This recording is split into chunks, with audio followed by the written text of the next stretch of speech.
prévention, je pense que c'est au niveau de la santé, je pense que c'est une hygiène de vie, enfin quelque chose comme ça. C'est prévenir des dangers de la santé par rapport à l'alcool, au tabac,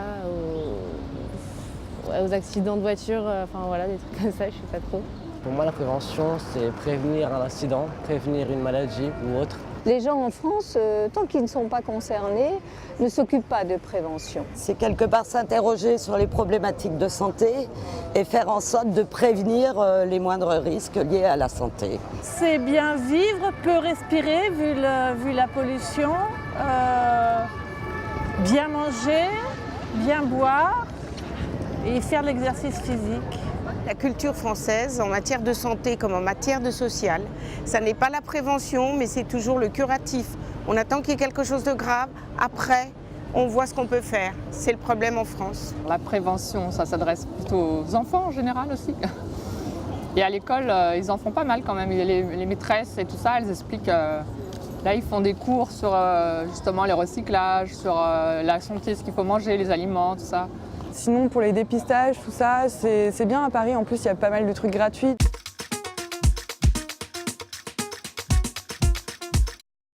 Je vois mon médecin le moins souvent possible et je ne lui parle que de mes petits malheurs. Pour le médecin, comme j'y vais jamais dans mon cas, il m'en parle pas souvent. Mais c'est vraiment au lycée ou au collège qu'on nous sensibilise à plusieurs maladies ou à plusieurs problèmes. Mon médecin, quand je vais le voir, non, il m'a jamais fait de la prévention.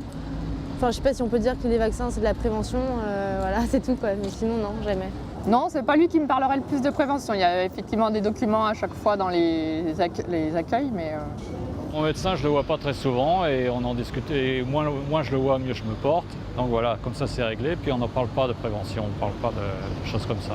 Je suis une femme, donc c'est plutôt les gynécologues qui m'en ont déjà parlé au niveau de la pilule, en faisant attention parce que je ne fume pas, mais j'ai fumé à un moment donné.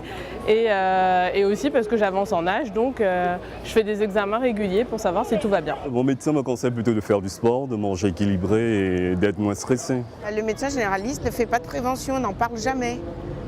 Il va quand même pas scier l'arbre sur la branche sur laquelle il est assis. C'est pas possible.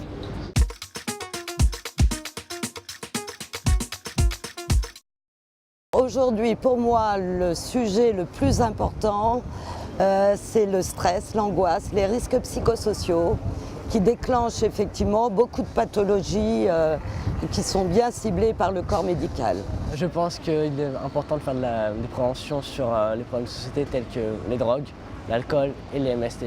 Je pense en tant que femme qu'il est important de faire de la prévention sur tous les cancers féminins. Si on gérait un peu plus notre temps, prenait un peu plus son temps pour élaborer des recettes tout à fait simples, je pense qu'on éviterait pas mal de soucis de santé, notamment hypertension, qui peuvent entraîner des problèmes très graves, voire AVC ou des choses comme ça. Il y a un nouveau phénomène dont on ne se doute pas et qui arrive tranquillement, c'est les addictions sans produit, c'est-à-dire les écrans et les jeux vidéo. La drogue. Au niveau de la drogue, parce que voilà, les jeunes ont de plus en plus accès à ça, peu importe le type de drogue. Je trouve ce qui est super important, c'est au niveau des MST. On n'entend pas, je pense, tous les mêmes messages. Le problème, c'est quand on va bien, on n'est pas trop réceptif aux messages de prévention. Enfin, on se sent pas très concerné, en fait.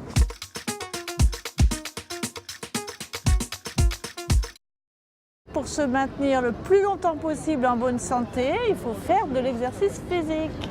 Si on va me prévenir de danger de l'alcool, je vais faire attention à ne pas trop boire. Si on me prévient de danger de la drogue, je vais faire attention à ne pas fumer ou autre chose. C'est à chacun de gérer. Moi, dans ma vie de tous les jours, non, j'ai jamais vraiment changé quelque chose. Je dirais juste que je fais plus attention avec qui je monte en voiture et tout ça, mais sinon, pas vraiment, non. Ce que je fais, moi, pour prévenir, c'est effectivement de consulter dès qu'il y a une alerte quelque part qui me paralyse ou alors une sensation de malaise ou de mal-être. Et effectivement, il faut consulter, ça c'est clair. Moi, personnellement, je mange le plus sainement possible, c'est tout. J'ai l'impression d'aller bien, donc c'est vrai que je ne fais pas de démarche de santé, de vérification. Pas assez en tout cas.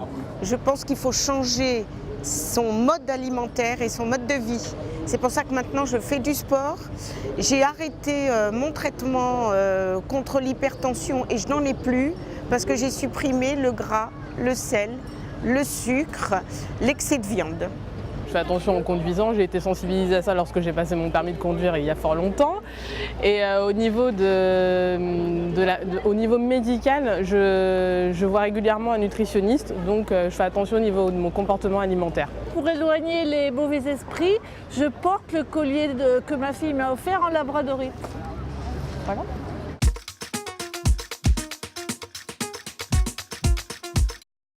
Je dirais que ça devrait être les parents, enfin ça devrait venir des parents parce que c'est ceux qu'on écoute le plus et dont on a le plus peur, on va dire, entre guillemets. Ceux qui devraient faire des préventions seraient les associations, quelles qu'elles soient.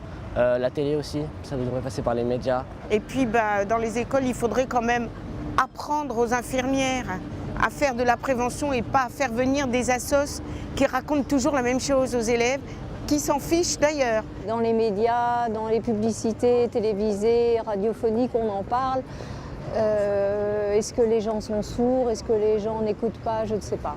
Les employeurs, ils ont une obligation de santé et sécurité face à leurs salariés. Et je pense qu'ils peuvent faire un bon partenariat également dans la prévention de toute pathologie. Honnêtement, je pense que c'est la Sécu, parce que moins on fera dépenser de sous à la Sécu, mieux ce sera. Il faut savoir que les conseils généraux font de la prévention pour le cancer du sein, cancer de l'utérus et cancer du côlon. La publicité à la télé, c'est le truc qui touche le plus de personnes. Tous les organismes qui gèrent de la santé, l'assurance maladie et les mutuelles de santé.